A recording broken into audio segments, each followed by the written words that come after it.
Play স্টোরে বিশেষ 3টা সেটিংস নিয়ে আমরা একটু দেখে নিই কী জানতে পারবো।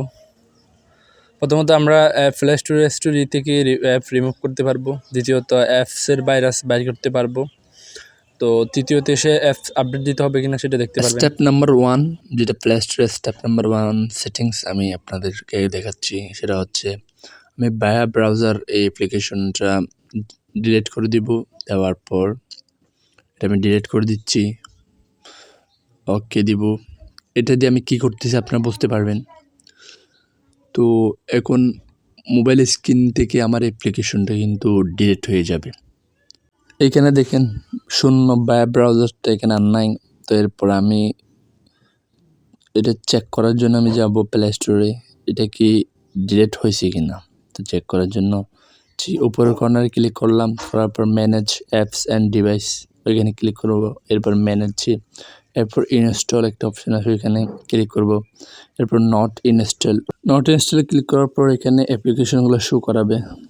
তো এখান থেকে আমি বায়া ব্রাউজার অ্যাপ্লিকেশনটা খুঁজে বাইর করছি।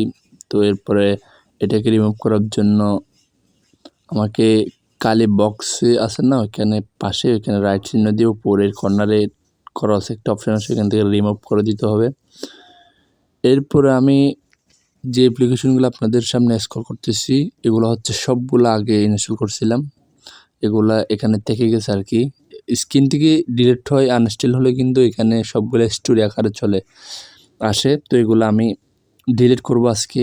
আপনারাও কিন্তু এভাবে আপনাদের যাবতীয় অ্যাপ্লিকেশনগুলা যত ধরনের অ্যাপ্লিকেশন ডাউনলোড করেছেন সবগুলো এখান থেকে রিমুভ করতে পারেন। রিমুভ করে দিলে আপনার যে প্লে স্টোরে একটা হিস্টোরি থাকে না, এই হিস্টোরি থেকে আপনার চলে যাবে আর কি। এখান থেকে আমি ক্যামেরা স্ক্যানারটা আবার ইনস্টল করব। এইটার জন্য আমি ডাউনলোড অপশানে ক্লিক করে দিলাম। তো এখান থেকে চাইলে ইনস্টল করা যায়, আবার হিস্টোরি থেকে ইনস্টল করা যায়, আবার ডাউনলোডও করা যায়। দেখেন খুবই সুবিধা। এরপরে দেখেন স্ক্রল করে কত ধরনের অ্যাপ্লিকেশন এখানে শো করাচ্ছে। আমি এরপর দ্বিতীয় স্টেপে চলে আসছি। দ্বিতীয় স্টেপে দেখেন আপনাদের বলছিলাম না থাম্বনেইলে আছে ভাইরাল অ্যাপ্লিকেশনগুলো কীভাবে খুঁজে বাই করবেন। তো সেটার জন্য ফ্যাব প্রোটেক্টেড অপশানে ক্লিক করবেন। এরপরে এসে স্ক্যান একটা অপশান আছে এখানে। আমার টোটাল অ্যাপ্লিকেশন 46টা। তো আমি স্ক্যান অপশানে দিলাম। এখানে যদি আমার কোনো ভাইরাস অ্যাপ্লিকেশন থাকে সেটা আমার সামনে শো করাবে, ঠিক আছে।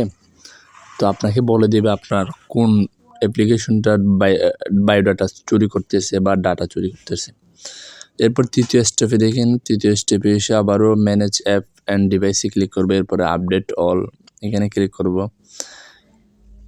দেখতে পাচ্ছেন এখানে 26টা অ্যাপস কিন্তু আমার আপডেট দিতে হবে। তো আমি এখান থেকে অল আপডেটে দিলে কিন্তু অ্যাপ্লিকেশনটা আপডেট হবে। অ্যাপ্লিকেশনগুলো আপডেট দিলে লাভ কি, অ্যাপ্লিকেশনগুলো আপডেট দিলে আপনি নতুন নতুন ফিচার পাবেন, যার ফলে আপনার নতুন নতুন সুবিধা এখানে অ্যাড হবে। তো সেই জন্য অ্যাপ্লিকেশন অল আপডেট এক ক্লিকে কিন্তু দিতে পারবেন, ঠিক আছে।